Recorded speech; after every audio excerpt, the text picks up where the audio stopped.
Klithma e një shpirti, mos e ktheni të ardhme në varr.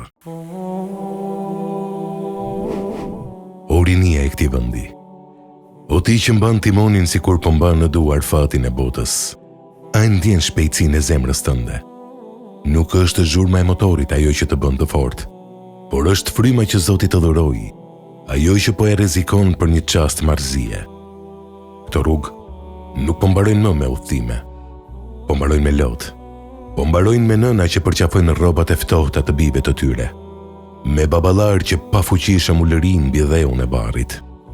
Zoti i lartësuar thotë në Kur'an: "Dhe mos e çoni veten tuaj me duart tuaja në shkatërrim." Surja El-Bekare 195. Po ti o i ri, po e nxiton makinën drejt një humbjeje që nuk ka më kthim. Pse e kthen automjetin tënd në një armë? Pse e shndërron rrugën e jetës në rrugën e vdekjes?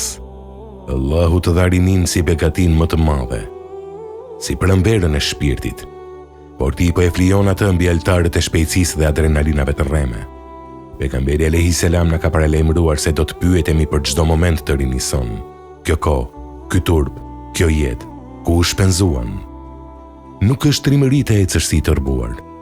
Trimëri është të ruash jetën tënde edhe të tjerëve, sepse çdo aksident nuk merr vetëm një jetë. Ai shuan një familje të tërë. Meken sytë e një nëne që nuk do të gjej më kurrë ngushëllim mbi këtë tokë. Dëgjoje këtë thirrje. Nuk është thjesht një paralajmërim, është një thirrje nga thellësia e shpirtit, një mesazh hynor për të të zgjuar para se të jetë tepër vonë, para se të bëhesh emër në një kronik lajmesh apo një numër i zi në statistikat e vdekjes. Ule shpejtësinë, ndale çmendurinë, ktheu tek vetdia, sepse jeta është amanet nga krijuesi e amaneti nuk shkelet. O Allah, ruaj familjet tona, ruaj fëmijët tanë, edhe kthej ato shëndoshe mirë në gjirin e familjes.